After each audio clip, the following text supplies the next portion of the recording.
What is going on, everybody? We are back for another episode of the ABJ Podcast. I'm your host, Anthony Blackwell Jr. for episode 45, Dylan Mesh. This is gonna be really fun. So since starting this journey of content creating and professional wrestling, I haven't had a lot of home roots come back and kind of attach themselves to me in this business. And my guest here today, we were at a show and we were talking. He's like, I think I know you from somewhere, and we end up finding out we were from the same essentially high school and stuff like that. So it's going to be fun to talk about that kind of stuff, but that'll be in a moment. I just want to get through some of our housekeeping stuff. If you check the links below, you'll find ways to support myself as well as my guests. There are t-shirts, Patreon available, ways to support the podcast. I can't really get into it yet, but there is something really big coming for me. We'll say in about 5 months. So anything you can do for buying a t-shirt will help fund that. I'll talk more details when it gets a little closer. I don't want to shoot my shot yet in case something doesn't go through, but it's going to be pretty dope. I think we're going to make a special t-shirt for it as well, and all the funds for that are going to go towards that. We'll just say trip. But also what you guys can support is our sponsor to this podcast. The sponsor of the podcast is Elevation 1470. Elevate your style with Frackville's brand 1470. Elevation 1470 is a reinventing style, bringing traditional and nostalgic apparel to the Frackville and surrounding areas of School County, Pennsylvania. They pride themselves in hometown heritage and community. You can find them at elevation1470.com for the latest traditional and nostalgic styles and clothing of School County, Pennsylvania. So if you're from the area, they make a really cool Schuylkill Mall t-shirt and hoodie. If you know, you know, they make a lot of really cool like Skook inspired clothing. You know me, I love supporting my hometown area. So they're a really cool sponsor. Go check out their website. That is also linked below. I think that's pretty much all I got. So yeah, so without further ado, let's bring in our today's guest, Dylan Mesh. What's going on, brother? Oh, this and that. What's going on, man? Not much, man. Let's just get out of the way. Go Bears, right? Hell yeah. Yeah, go Bears. Golden Bears, baby. Well, actually, this blanket, you can't see it because my dog roughs it up, but it's like an old school, once again, Schuylkill Mall, an old school Schuylkill Valley Sports. Remember they used to sell those like throw blankets that you would like take to a football game, and they had one for every school. I still have a Monty area Golden Bears one that I bought for some strange reason when it was going out of sale. So that's like a 20-year-old blanket still sits on my That's what you did. Whatever school you went to the mall, you bought the throw blanket, you bought those weird like squishy like pad things so you could sit on the metal bleachers and not have hemorrhoids by the end. You threw the blanket over you because it was always freezing later on in the season, and that was just what everybody did. It was a beautiful tradition. Yeah, and we had a little bit of a hometown advantage being from Monty area. So our stadium was literally a rock throw. If you went to the one side of the stadium and threw a rock, you could throw it right into a sewage treatment plant. So in a nice hot summer day when you're playing football, the other teams would be dying and throwing up, and we would just be seasoned veterans. You had to chew your air before you breathed it. It was crazy. It was so bad. Those games were rough in the summer, and I ran track. So in the spring, like as soon as the weather started to get warm, it would rise up like from underneath that rubber track. And like the last thing that you want when you're like dying and you like need a breath is to like just taking a deep breath and just all you get is just crap. Yeah, it was the worst. But eating a shit sandwich while you're dying of air. For real, man. But like it toughened us up, so it's all good. Do you remember the track before the rubber track? Yeah, the gravel. Just the gravel rock. Yeah, like you fall in that track, you need to go to the hospital. Yeah, and when I was still like as late as 2012, Shenandoah still had that, so that says a lot about them. Y'all can kick rocks. Yeah, good. F Shenandoah. Actually, I don't mind Shenandoah. I coached soccer there for a long time, so I have a little soft spot for Shenandoah. Yeah, there's actually a lot of good people there. Yeah, so I believe we met at Hamburg, and I believe you came up to me and you're like, "Do you know who I am?" And I was like, "I'm not sure." And you're like, "You graduated at Monty area, right?" And I was like, "Yeah." And he's like, "Well, so did I." And I was like, "What's your last name?" And then you told me. I don't want to give out your government name, wrestling shoot, brother.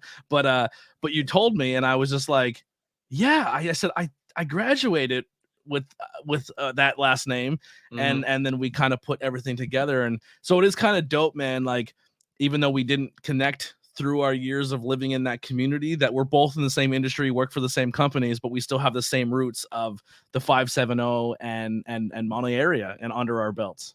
Yeah. So the way I remember, and my memory is shot from being, punched in the head all the time, but I remember meeting you first in Williamstown, at the Williamstown, New Jersey, at the H2O Center in 2021. Oh, which that made it crazier for me because we were like, that's like 3 hours away from home, and we're talking. Yeah. I'm like, wait a minute, you grew up where?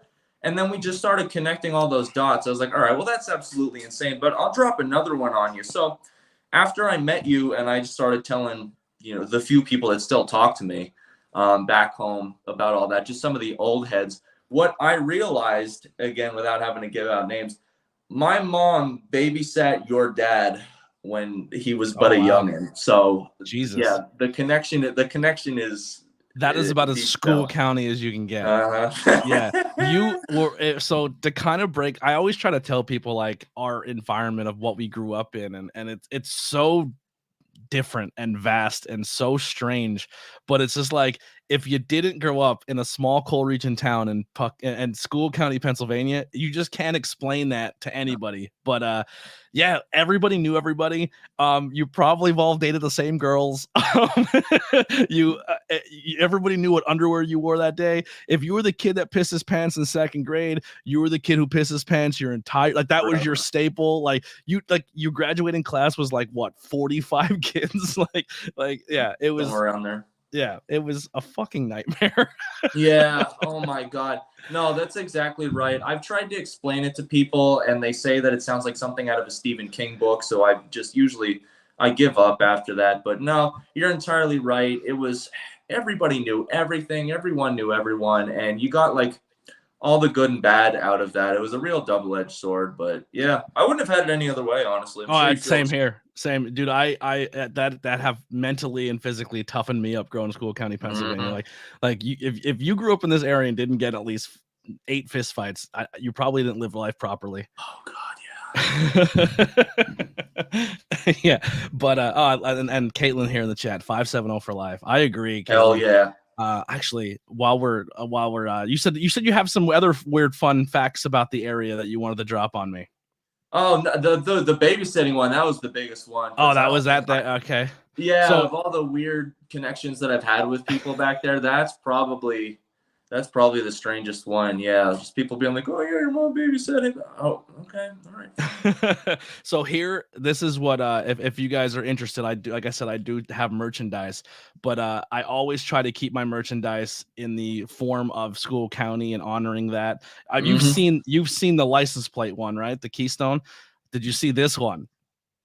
I did. I popped so huge for that. I sent that to so. For the people listening audio later, it is a Gears iced tea container. If you don't know what Gears iced tea containers are, that is like our hometown drink. Like that is the nectar of the gods. And then they even added something that's a little more the south of the mountain. There's a sticker on it that's normally the paid sticker, but we put the I Heart ABJ sticker on there. We didn't really have paid stickers in School County because you just walked in and grabbed one.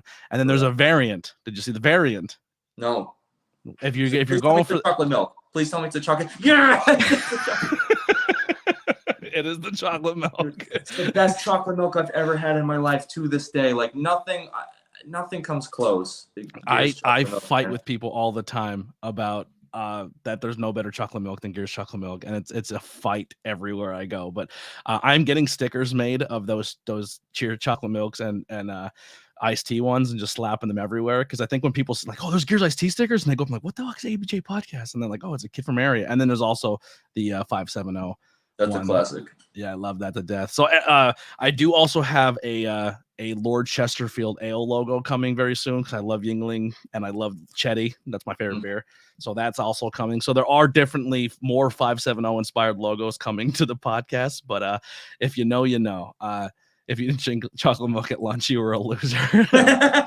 Bree's got it all figured out. ABJ Chalky Milk. There it is. Yeah, it's a hot thing. So if you want a t-shirt of it, go grab it. And it helps my trip come in a couple months. But yeah, I love, like I said, the 570, man. So I was the last graduating class. You never experienced the school on the hill, unfortunately. Nope. I was the last class to graduate out of that, and then we were the first class to enter the new school as, I believe, freshmen. That's crazy. Yeah. That's I crazy. grew up with that school being a bed factory. Like, so the old school was the elementary, and then we walked past a bed factory every day, and then the bed factory turned into the new school. Yeah, so I'm old enough to remember like being in kindergarten. And first of all, I remember being at recess and like all the playground equipment was like wooden and splintered. Yeah. And like even as a 5-year-old, I'm like, this isn't even remotely safe. But I'm like, well, what the hell? Gotta play. You gotta hang out. But I do remember that like just a rundown factory being surrounded by a barbed wire fence, right by where children rusty fence. And all the fence kicked up this way, so if you ran by it, it would just cut your ankles off. And I'm sure you had this happen too. Like there were like 4 different occasions where somebody like kicked a ball up over the fence or something. I'm like, all right, well, that thing's gone. It doesn't exist as far as I'm concerned. Whatever. It's gone forever. Gone. Yeah, if the requirements to be a nurse in Monte area elementary school is can you give a headache tablet, can you give Pepsid, and can you remove splinters? That was essentially all that nurse ever did. Tetanus builds character. You are not wrong at all. Absolutely. But yeah, so let's rewind a little bit. We're already talking about our youth and getting splinters and tetanus from the same thing. We're probably blood brothers and don't even know it because we probably shared the same blood of the rest of the Monte area kids of all bleeding all over that wooden playground equipment. But when did you become a wrestling fan? When did you get bit by the wrestling bug? So, I mean, I was born in 94. So like by the time I was old enough to like start like generating memories, like that 5-6-year-old time frame, like it was the late 90s. And like wrestling was just part of the American conscience, like it was everywhere. Like I knew everybody's, like I knew all the stars' names, like without even really knowing what was going on. So I feel like I was just kind of born in like a very weird like time frame where even if you weren't a fan, like you knew everything, you were there for all that. But like I remember I didn't really like get into it and become like diehard until specifically Judgment Day 2002 WWF's pay-per-view was my parents were divorced and my dad had a weekend visitation, and his way of just getting me to sit down and shut up and stay still was to buy the pay-per-views. And that was the first one that he got. Cage, Stone Cold Vince? No, that one. Judgment Day 2002 had Hell in a Cell in it, which is probably what you're thinking of. But it was Jericho and Triple H, and I remember like they bled a lot, and I was like, "This is the greatest thing I've ever seen in my life," which probably explains a lot of my my tendencies now that I just kind of gravitate towards violence and all that. But like after that, like no, I was absolutely obsessed.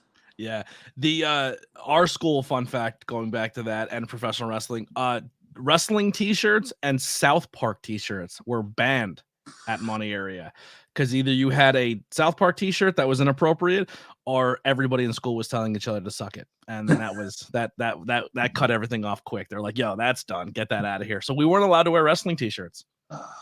Yeah, Hell yeah t-shirts, Stone Cold t-shirts, Attitude Era stuff, all banned. Like that was the only thing they cared about. Yeah, we weren't. Another weird thing too, we weren't allowed to wear, we called them rock pants, but remember the Adidas track pants that buttoned off and you can just snap them off? Yeah, if you were dumb enough to wear those at school, you didn't have pants walking down the hallway because somebody would run up and grab one end and someone would grab the other, and your pants would go off and you'd be standing in the hallway with no pants on. That was, that was another Monte area trope. So go Bears. I love that. We were savages back in the day, man. It was I don't know how half the people aren't in jail. How do you go? Pete said, my school banned one shirt, a dude with no head holding a sign that said, we'll work for head. Yeah. Al Snow got a lot of kids detention too, because what did everybody want? Head was a chant that we used to do a lot as well. Yeah. So you growing up watching, who were some people that you gravitated to that were like some of your favorites when you watched? Again, just because like I was like as young as possible, where like I could start like getting an impression of things, like everybody who was on top. So like it was Stone Cold and The Rock and Goldberg and Hogan. But I remember like Triple H, because he would swing a sledgehammer at people, and again just like gravitating towards the violence of it all, because that's what they were all about. Like Triple H was my guy, And then like when he like beat the dog shit out of Shawn Michaels and they started that feud and he turned heel, I didn't understand that because I was too young. So like I Yeah. cheered for him from like 2002 to 2004. Like when everybody hated him real bad, I still liked him because I didn't get it because he was still just swinging a sledgehammer at people and making them bleed. Yeah. So like I don't know. It's just really funny how sometimes like the lack of context in wrestling just kind of makes things better. But yeah, I always gravitated to heels too. I never got into the babyface. it was so weird. It's like I didn't understand. Like, oh, we're like not supposed to like him. Oh, that's like a terrible thing to do. Went right over my head again. Probably says a lot about me. But him and like Undertaker, because like I don't know, just something about the way that they carried themselves just kind of really left an impression on me and really just kind of set the tone for the way I looked at everything like going forward. Yeah. When did you know that professional wrestling was going to be what you wanted to pursue? Honestly, so I told myself like in my childhood and even as like a teenager, I'm like, I wouldn't want to do that. Like I'm fine just watching it. Like that's crazy. Like they live miserable lives realistically. Like they are Yeah. on the road. They are in constant pain. They do not get to see their families. Like I want nothing to do with that. And then 2016 happened. So my father died unexpectedly. I had somebody who was a mother figure in my life die of cancer. And then I had to graduate from college and I had absolutely no idea what I wanted to do with my life. Like I basically just kind of felt like that, like the end of 2016 was like the apocalypse for me. And I was like, well, I can do something like super destructive, or I can just kind of do something completely out there and just see if that changes things for me. I was like wrestling, and why not give that a shot? So yeah, I shot an email over to the Ring of Honor dojo and off we went.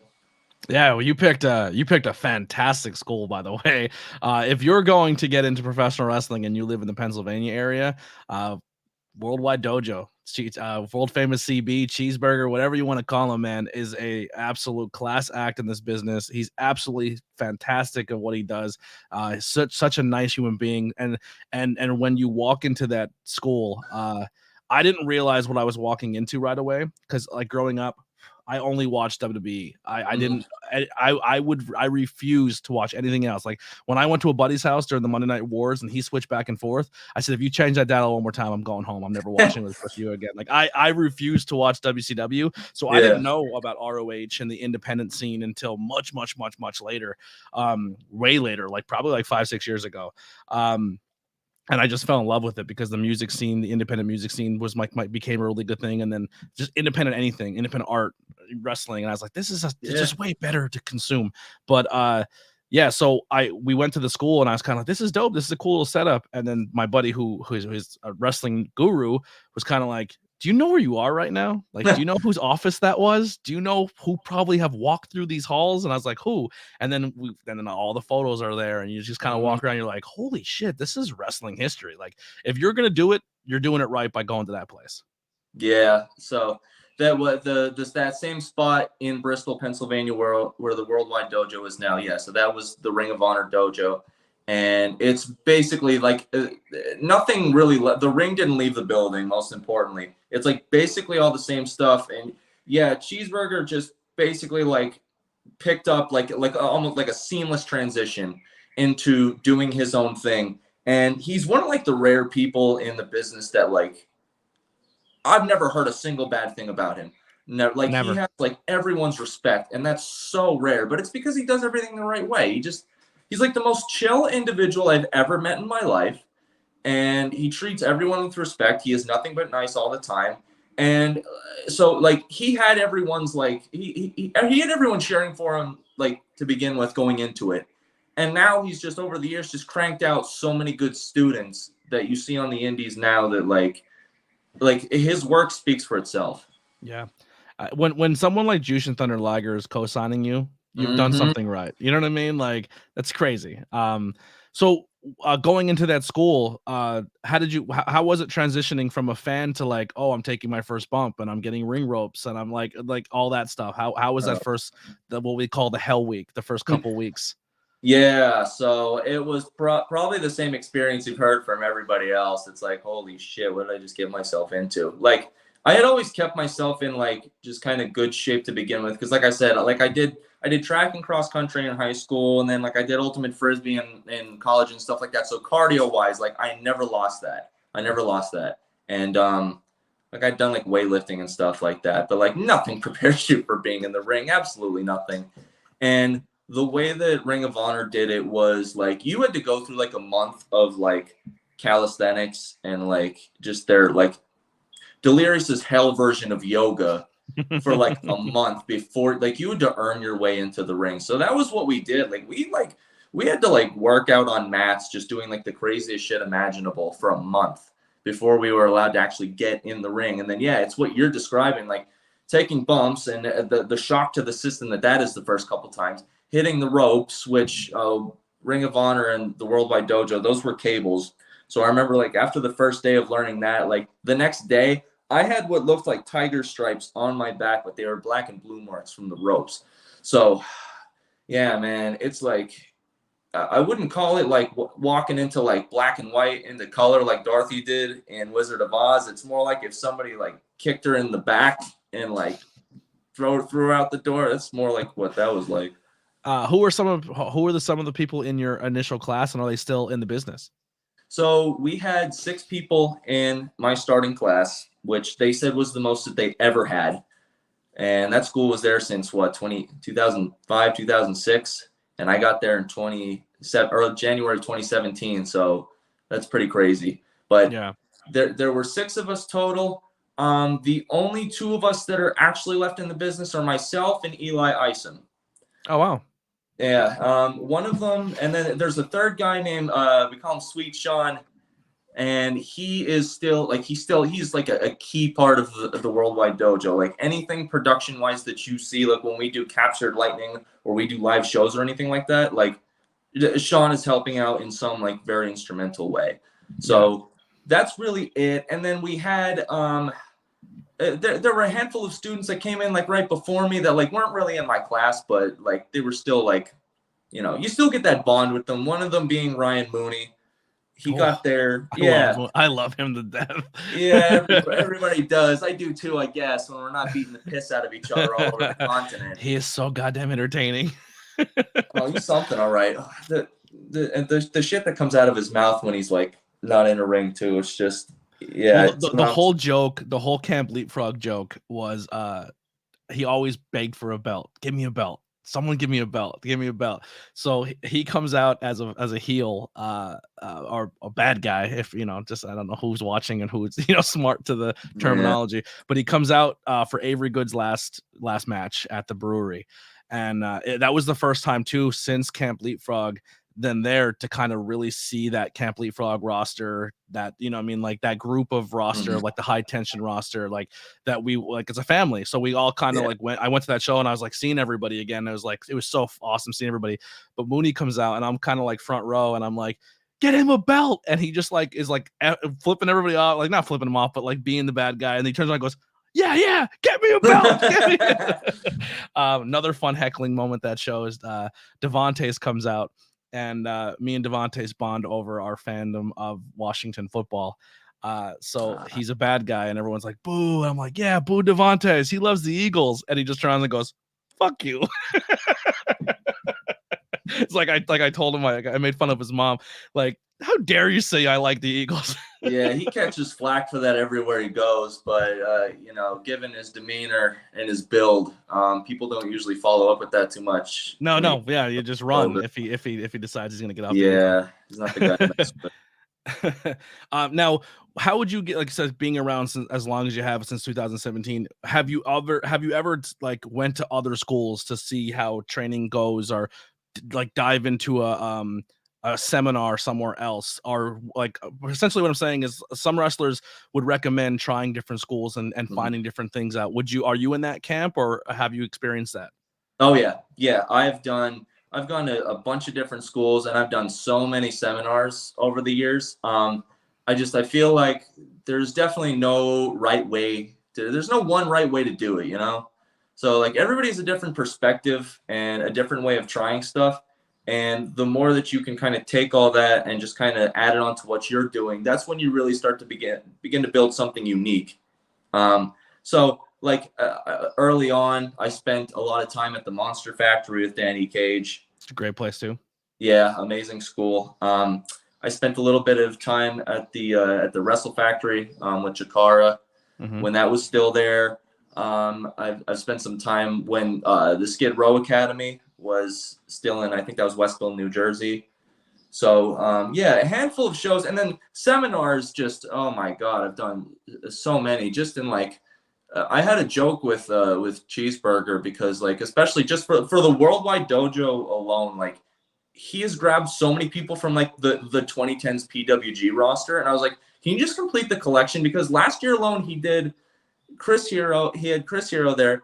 He had Mike Bailey there. In years past, we had Chuck Taylor. And I was like, can you just keep it rolling? Because like those guys were those were my idols when I figured out that indie wrestling was a thing. I've seen so many cool seminars. It sucks to say now because he recently had some allegations come out against him. But one of my favorite seminars, I used to go and just watch or help film or just kind of like as a commentator, just like pick, like just listen, because I try to pull as much as I can. And Davey Richards seminar, he was essentially teaching kids how to like essentially stretch people out. Like he's like, I'm gonna teach you how to make a submission look good, but if someone gets out of line, here's how you can make it turn in, you know what I mean? And that was a cool seminar. Doc Gallows had an awesome seminar where he treated it as if like you were in WWE. Like that was a cool one I seen. Yeah, it's really neat to see those seminars kind of take place. And then there's some seminars you go to where they're just like, everyone gather on the ring and I'm gonna talk to you for 2 hours, and you're never gonna get in the ring, you're never gonna do anything. It's just pretty much a conversation. And some of those are fine, I guess, but especially if you're talking to someone who has a lot of cool knowledge. But yeah, they're really neat to see. And I can imagine who Cheeseburger brings in, like you were saying, that's got to be insane. I remember Bryce was there the one time, and I almost went because it was one of those seminars where it's like, if you're a ref, if you want to get into production, if you want to get behind the scenes, like this is a seminar for you. And I was like, I think I was booked that day, but I wanted to go so bad because he's someone I met a couple times who just like, to pick his brain is unbelievable. Yeah, I tried to, and I love how diverse that those seminars get, and like again, just people's philosophies and the way they want to go about things. Because like there are people who want to get in the ring, and unless you have like a specific agenda in mind, sometimes they get so in the weeds that I'm like, all right, was this worth my time? And then some of them where I was like, they get super specific, and I was like, this is totally worth my time. And then there's some like Chris Hero where he talked for 7 hours, and I was like, I could have sat here for another 7. This is amazing. Yeah. But Ian Riccaboni actually did one just on promos, and like he's a guy that if I had to point like somebody like you in the direction of somebody like that, like I'd say talk to Ian. Good God, because he has learned so much so fast. And like he was like that one seminar just did a lot to point me in the right direction as far as like what I should be doing promo wise, like when I came back to wrestling, because I didn't wrestle through like all of 2020 and like half of 2021. So yeah, just I'm always trying to get out there and learn. Basically. When was a moment for you in ring or maybe working with somebody or like you said, a seminar where you felt like it really clicked for you as a talent? I would say, like again, there's like in the timeline, it's kind of like when I first started, and then like COVID ruined everything for everyone. That is not a story unique to me. That is everyone. Yeah. And then like I'm just so distrusting of people that like I refuse to leave my place. Basically, Dylan stayed in Razorback Hollow until he got vaccinated. Basically, so when I came back to actually like to Camp Leapfrog, that was really my reintroduction back in everything in like 2021, like summer of 2021. That was when it really. I think that was when I finally got my feet back under me. At that point, it was somewhere in that like late 21 time frame when I realized I was having a lot of fun, and the matches were good. And it just like I don't know. I don't think there was like a specific point. It was probably on like a drive home one night. I was like, damn, it's going all right, you know? Yeah, definitely for me, Leapfrog. So I started off just with like 2 promotions, PPW and then the Sanctuary, just like commentary. And then Leapfrog, I really got to learn like Leapfrog, I went there for a while and I didn't even do commentary. I was essentially the equipment who ran commentary. Like I helped with the cameras and I helped production. I learned how to video edit. Like Leapfrog for me was huge on how to do things behind the scenes and just make shows work and learning the timing and helping people shoot promos. And it was just I wish we can get back. The pandemic sucked, but I loved that closed, no fans, just being with the talent and filming stuff like cinematically was so much fun. It was so cool. Yeah. And if you have never watched Camp Leapfrog, please head over to the High Tension Wrestling Network YouTube channel. Everything's there and it's all completely free. Go check it out. It's so much fucking fun. And there's matches on there that'll blow your socks off. There really are. The storylines, some of the storylines that they started there I love it. It's like my favorite time of wrestling. Yeah, that was I was so glad to have come back under those circumstances, because like it wasn't like I didn't want to be that person that was like, oh, you were all putting in the hard work, while people were dying of COVID and stuff, and like I'm just gonna waltz back in now. Like I understood I was gonna need to earn my way back into everything, but that's the skook in you, though. There's probably something to be said for that. Yeah. Like I go about things a very old school way sometimes. Mm-hmm. Sometimes to my detriment, but it's the only way I know. And they really gave me they really opened the door for me to come back in and to just be a part of that environment and to contribute in any way. And like I ended up with a handful of matches, and I ended up in the Camp Athletic Commission with Dr. Ethan Wild, PhD. Which is probably one of my favorite stables right now. You three are absolutely fantastic. Thank you. Yeah, so I basically, I got hooked up with that, and that transitioned into Wild LLC, which has just been so much fun.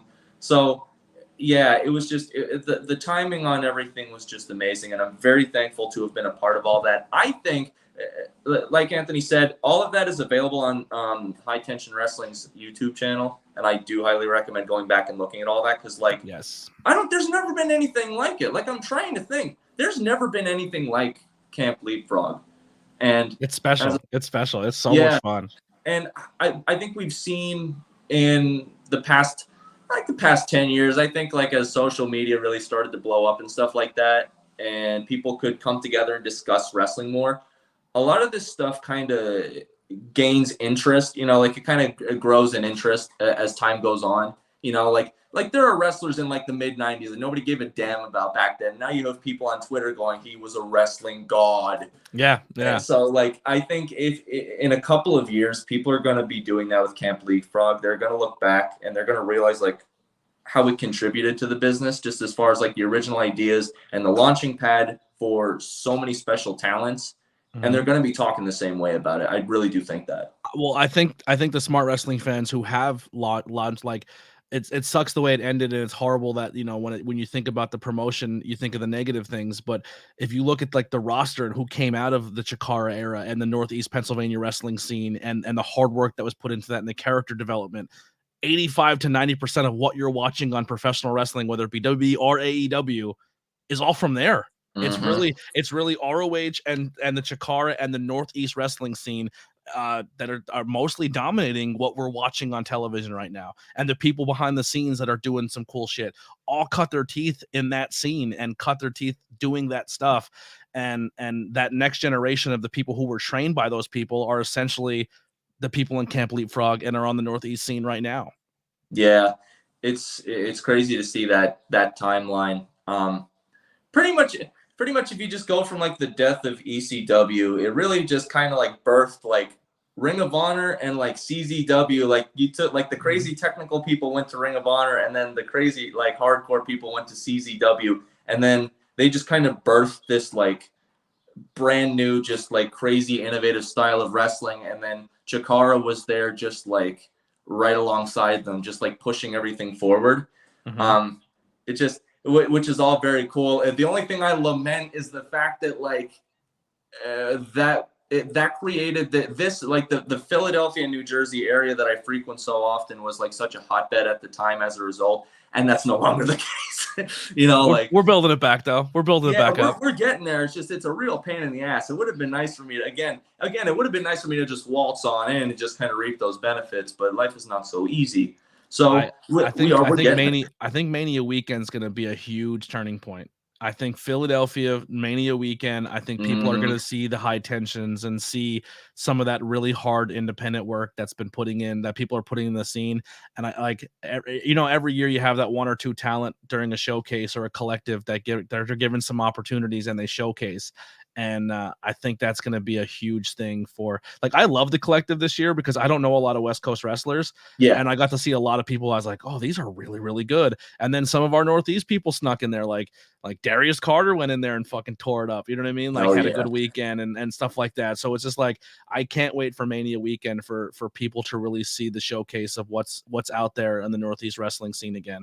I know, like, Massachusetts on down to like Virginia is just absolutely loaded with amazingly talented people.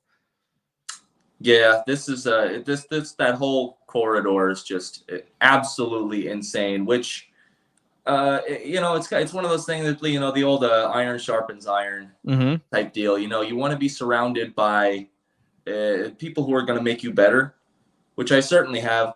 That was a big part of why I really wanted to get trained by Ring of Honor to begin with, because just to surround myself with like world-class talent.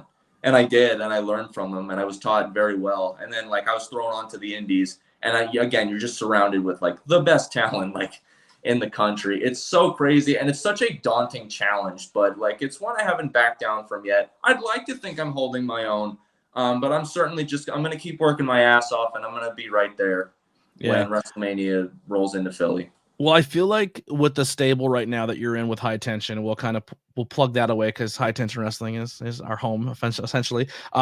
Dr. Ethan Wild has been when they had me the cards on ring announcing, I was like Ron Burgundy. I read whatever was there. And I know better to say doctor, and it actually worked because he rolled in the ring, you say doctor, and then he rolled back out. I loved it. I left him to death. But yeah, I don't know. That he always was a bright spot, and I'm not throwing shade to anybody, and it's all on me. This is not his words or anybody else's, but I felt like he's never really had that person that sits with him that enhances that stable or brings that stable out. And I really think you and Luca are doing a fantastic job of making that stable like really, really powerful. And you guys work rate in the ring is unbelievable. And I look forward to seeing that stable when they're booked on cards and who you're going to put them against, and like I generally look forward to it. I like the fact that stable is essentially keeping the idea, if Camp Leapfrog were to ever come back, like that's the stable. If it's going to happen, that's a stable it's gonna revolve around, and I look forward to it. Yeah, thank you, man. It's crazy how like fast everything clicked too, because like we really only started, we got put together for Christmas trios, and we had a lot of time that day to get to know each other. We did all four of those matches, and we got HTW chiming in right now, actually. Yeah. Oh, thank you. Singing your praises, singing the praises. Yeah. HTW. Chat's been amazing. If any of you have any questions you want to throw out there, please do.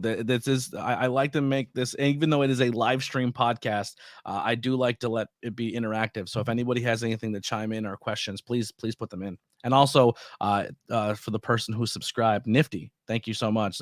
We're on the quest to 1K. So if anyone shares this out or subscribes or hits that thumbs up button, I appreciate you guys to death. Yeah, please do. Please subscribe. But yeah, it's we had a lot of time that day to get to know each other, and like we all clicked like so fast. Me and Ethan know each other from training at the Worldwide Dojo anyway, but that was definitely the closest capacity that we've ever worked. And we had 4 matches that day. Mm-hmm. Like we did that prelim match, and then we went all the way to the finals. So like we were just throwing stuff together and like working as hard as we could, like from like the moment we got there until like we rolled out of the ring after that finals match. And it was just crazy how like the amount of chemistry that we had. And like factions on the indies are hard, right? Factions on the indies are so hard. Yes and no. Once again, we're spoiled on this scene when you have factions like Wild LLC, who I think you're making a really good start. And then you have a faction who's part of the company and they travel and take storylines all over the place with the Goons. I think they're the blueprint if you're going to be an independent faction, how to make yourself get over and work on your promos and put stuff on social media for people to give a shit about. Like, No, they are without a doubt. They are legit the blueprint of how it's done, and it just and they help each other get booked. They're there for each other as a legit support system, and they put together compelling storylines. Yeah, you have to be as good as them if you're gonna make it work, because again, just going across the, like, if you're going to cross the Indies, like if you're trying to take that act on the road, you know, people ain't got too much money for, too much money in the purse for booking talent. And if you tell them, hey, we got 3 or 4 guys rolling in and we all want to do something, sometimes they kind of like turn their nose up at you. I'm really good friends with the guys in Primal Fear. I've known them since I started. They're great. Wrestling. So good. They've been my favorite trio, like, since I met them. And like, I have so much respect for them because they have not backed down from like making that work. They have not backed down from that. And if you talk to them, like, they'll tell you it's been such a pain in the ass to try to like get people to buy into what they are doing. And it's starting to work. Like when they got into when they started getting on Ring of Honor TV, like, people understood.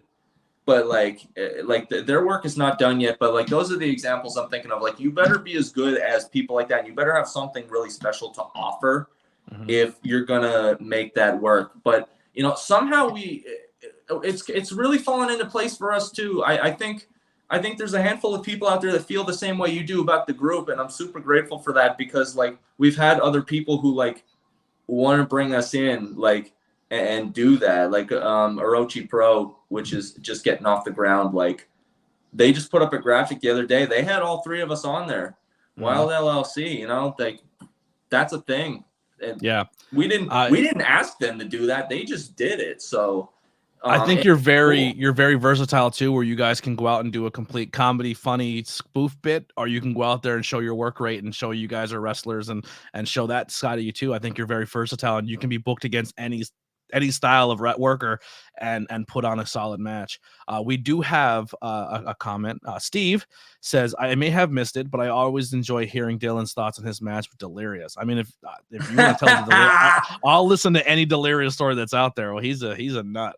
Oh my God. Well, also thank you to Caitlin. Delirious was the head honcho. He was the head trainer when I started there. And as busy as he was, you know, with running, doing everything for Ring of Honor and Ring of Honor TV, doing everything, he was still there so often, like, through my training. The guy just like eats, sleeps, and breathes wrestling, man. I've yet to meet him. The one show I was supposed to meet him, there was 2 companies that I worked for, and they were booked the same day, and I was needed more on the one that he wasn't on, and I'm bummed because he worked header, and I was like, oh man, I really wanted to see that match. Here's the thing, man. If you think that what you see like in the ring is enigmatic, it's really not that different from like when he's out of the ring. He's like, I'm not kidding. He's like a real life Gandalf. Like, he appears places. Like, I never see him walk through the door. He's just there, and then I'll turn around and he's just gone. Yeah. Like, so I've had that. So I kind of had that.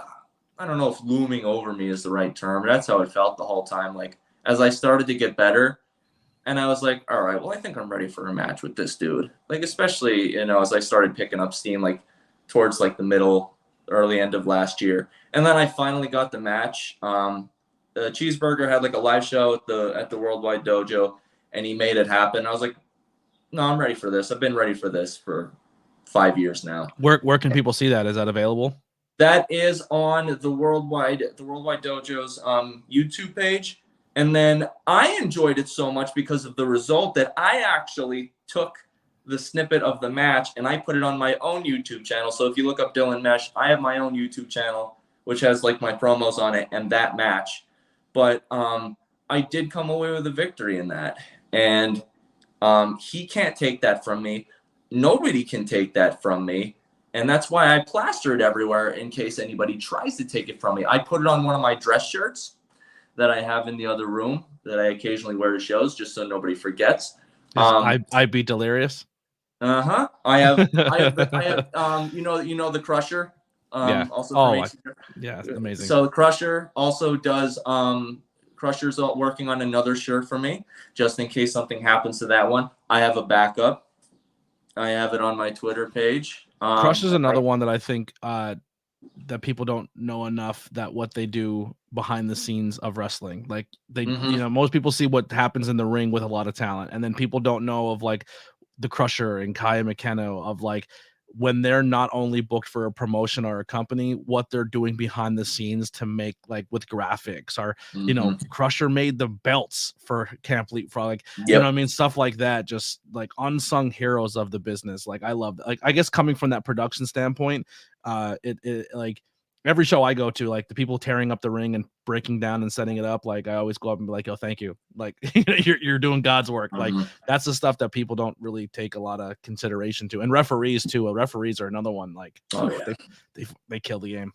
Yeah, absolutely. If anybody has watched Camp Leapfrog, the incredibly unique wooden championship belts, those were made by Crusher. They're the coolest things in the world. Wish we could have taken them off the damn outfielders, but whatever. Maybe somewhere down the road. But yeah, and Crusher's done like how much work for me now, and that's probably going to continue. But we're surrounded by so many talented people, man.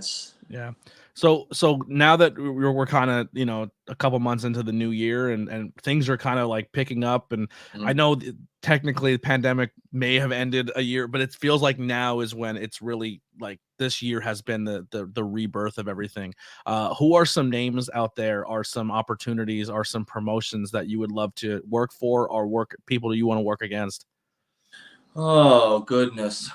I've always been the kind of person that like my entire life I've just kind of been like, I'm down for anything, so like anytime, like any opportunity that has been thrown my way, like I've just like perked up and just like dove headfirst into it. I'm really focused, and I don't know why, but like I have this huge goal of like, I have not worked in New York yet, like NYC or upstate, like either one, and I'm like, I need to work in New York. That's actually happening for me as well. In a couple of months. Yeah, I got booked for a show in Long Island. I've never worked New York either. I'll talk to you later about that. So yeah, I'll tell you what promotion it is. If you want to go for a ride, it's a Thursday night. We're going to Wrestling Is Now, the SAT and Paul Lauria's promotion. Oh, okay.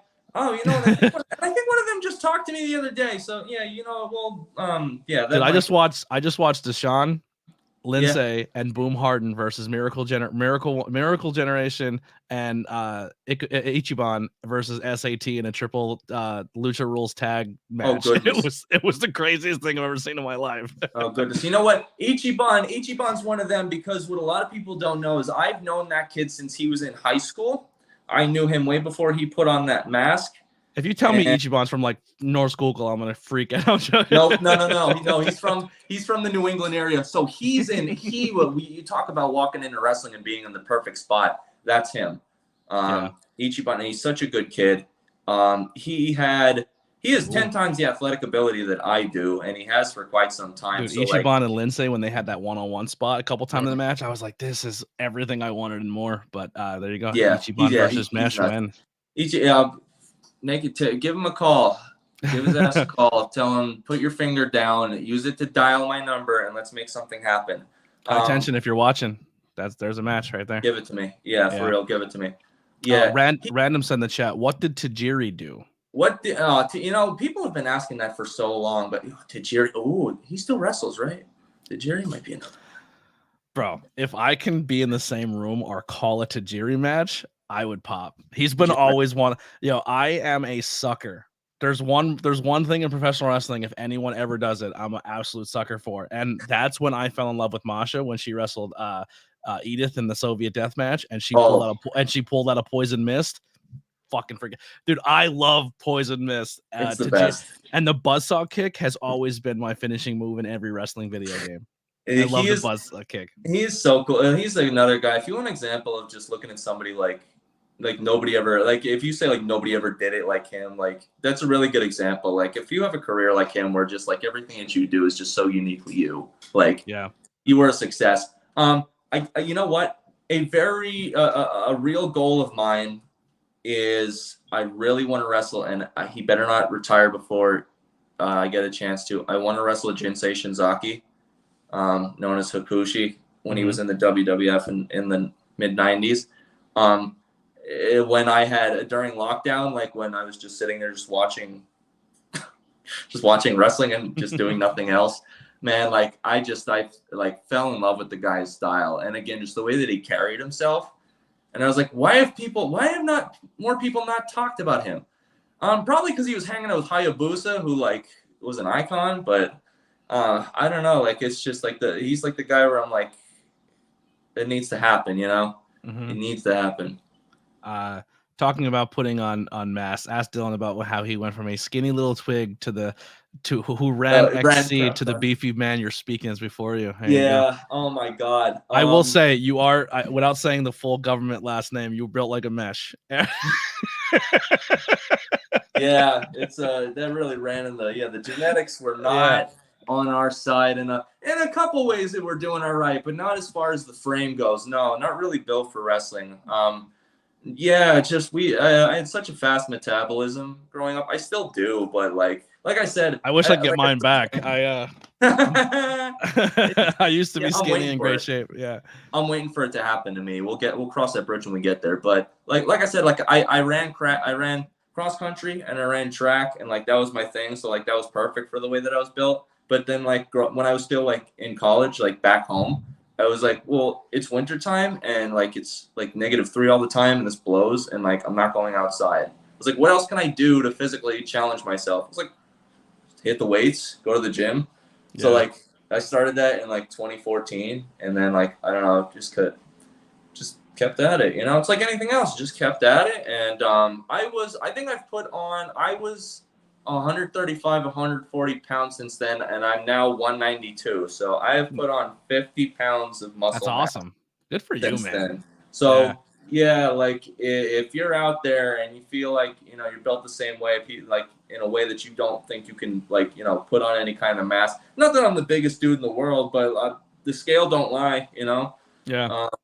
Like who else is like in that boat right now, where he went from like a really scrawny kid to now he's like killing it. I always say it. Jordan Oliver. That kid transformed himself. He's gonna be on TV soon. He's so fucking good. Yeah, he's a phenom. I was on. He's the indie Shawn. He's the independent Shawn Michaels. He's gonna be he's gonna be a big deal. I was on a handful of CZW Dojo Wars with him, and he's the nicest kid in the world. He loves being around wrestling. Deceptively tall too. I'm 6 foot and he's like 6'1". Yeah. And man, like all he's ever wanted to do was wrestle. All he's done is applied himself, and it's just he's one of those people that like I see him succeeding and I'm like, good for him. Good for him. Him and everybody, him and all those kids in Young, Dumb and Broke are great stable. Yeah, they're great. They're great. Here's a quick question. Going back to our roots of the 570 School County. Do you remember when? Now, maybe not some of them because I was really young when they happened. I know there's a little bit of age gap between us, but do you remember when we used to have wrestling matches in the high school, at the old school high school? Did you ever go to any of those? No, the closest that I ever heard happening to us was at Lakeside Ballroom in Barnesville. Oh, yeah. Yeah. And I think some venue in Hazleton. And I could never get anybody to take me. Yeah. But in Monty area, we had a show one time where Papa Shango was there, Doink the Clown, Hacksaw Jim Duggan, and King Kong Bundy were all in Monty area high school. Oh my God. And then I hung out with King Kong Bundy at the West End Fire Company because my dad's a firefighter. And I literally hung out and like wrestled like as a young kid, King Kong Bundy for like 2 hours in the engine room of the firehouse. Like it was the coolest thing that ever happened to me. So your dad was West End? My dad was, at the time he was a humane, but they're all buddies with each other. So I was like, he kind of something that happened. And then Shenandoah had a match one time, and Jim the Anvil Neidhart was there, Tito Santana, Bam Bam Bigelow, but he wasn't calling himself Bam Bam at the time because he was just about to, I think, go over. And they had a no holds barred false count anywhere steel cage match between Abdul the Butcher and Terry Funk. And they bled everywhere, and we never had wrestling ever again in the 570. man, People were horrified. They were horrified. But I believe it because you go back to like the roots of the WWF and like they ran like all over the Northeast to the point where like those smaller towns like in PA, like they were everywhere. I remember like I saw an indie show in Scranton in like 2014 and they had Bret Hart there and he talked about how like he wished that WWE still like ran there. And I was like, here in Scranton? Yeah. Okay. But like, yeah, it was a thing. So I believe it, man. That's crazy though. Soho Wars. Do you know Gabe Sky or the Slime Balls? Gabe Sky. So Gabriel Sky. I wrestled him. So Dojo the one Wars, and only not Soho Wars. Yeah. So the one and only appearance that I made for Beyond Wrestling, I wrestled Gabe Sky, and that was incredible. I knew right away he was a badass wrestler as well. He was a guy that really benefited from working his ass off all through 2020. And you're seeing it pay off now because he's all over the place. But I run into him all the time, and like that's another one. If we had that match again, it would be like that was a good match like the first time. It would be off the chain. Beyond's a great company to watch. I like watching them on IWTV. Oh, they're great. Yeah. Drew, who runs it, just like is so dialed in on what he wants to do and what he wants the promotion to be and what he thinks indie wrestling should be, good or bad, whether anybody like agrees with it or not. Like the idea that he knows what he wants, like it's just I have so much respect for it, and I think that's why it works as well as it does. So yeah. No, they're a great watch every time. And do you know the Slime Balls? No, never met them. They're a fun tag team. Really fun. Definitely check them out. Dylan and I saw Snitsky at a Panther Valley High School sometime in early 2010, and that was the last match I remember in the 570. He's actually a really cool dude. I see him all the time. He's always at local block parties, and because he has a business in Hamburg. He's in better shape now than he was when he was in WWE. I saw, dude, and his beard is like overly powerful. Like I've never seen anything like that in my life, but. Yeah, so the one time we were back home, and I don't remember what year that was, but we went to a Panther Valley football game where he was there at a stand, and I was like, "You still wrestle?" He's like, "Yeah, I have a show over at the high school like tomorrow." I was like, "I'll be there." Yeah. And I want to go and see if the card is on Cage Match or something, because I don't remember I think the only talent that I remember being there other than Snitsky was like Lance Anawai. Yeah. And, he works a lot now with Alpha Jr. up at Broadheadsville. That's what I thought. I figured as much. But yeah, I remember it being a really fun show.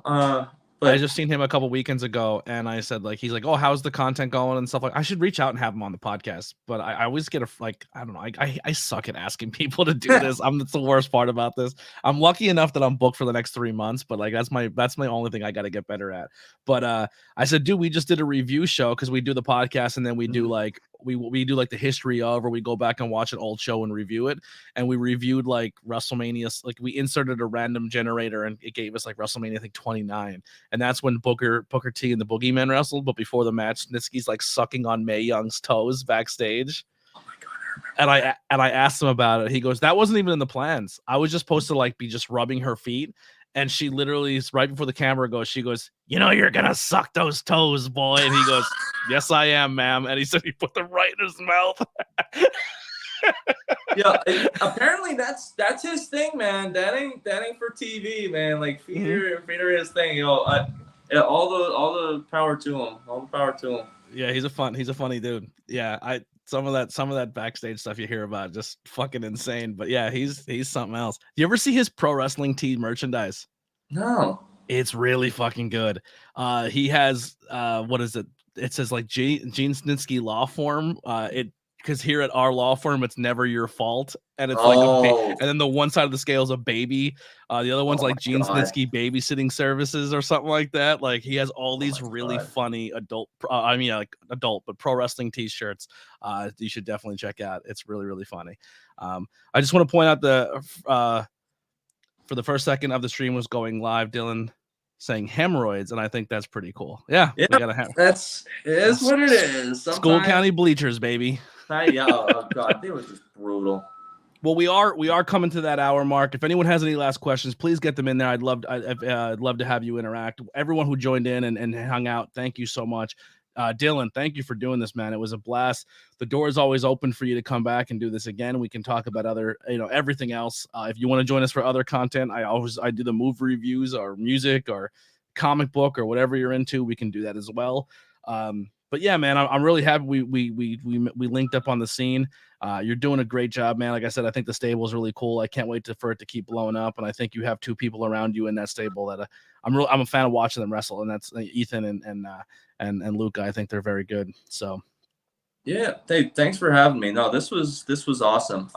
If anybody ever has any questions for me, I'm a shameless individual. I'll answer just about anything. I'm on Twitter at Dylan Mesh. I'm on Instagram at Dylan_Mesh. And then I have shirts like this one at brainbustertees.com. Just type my name in the search bar. You'll see some stuff there. We should do a shirt trade. I'll order one of the shirts from my site, and then you order one, and we'll shirt trade next show. Okay. Yeah. I like doing that. Like, you know how football players jerseys? Mm-hmm. Shirt trades, like I think that's a lot of fun. I think more people should do that. But let me know what size and what shirt you want and color wise. I'll message you. Maybe you get a chocolate milk shirt. Oh, thank you. And are you still in this? Like, where are you staying at now, without giving away your exact location? Listen, Razorback Hollow is close enough to the school where I can get everything done, and it's close enough to back home where if something needs to be done, it will be. Let me just put it that way. So all right. So next show, I'm bringing you some School County Gold, maybe some iced teas and some chocolate milks, and we'll hook you up. Hell yeah. All right, brother. Well, thank you guys so much for hanging out. We'll give it a couple more seconds here if you guys want to get anything in. Please make sure you check the links below for my guests, as well as ways you can support and do the podcast. Thank you, everyone who joined in and subscribed new to the channel. A lot more content coming. Next week, interview-wise, we have Rembrandt, another really fun talent if you want to check out that interview.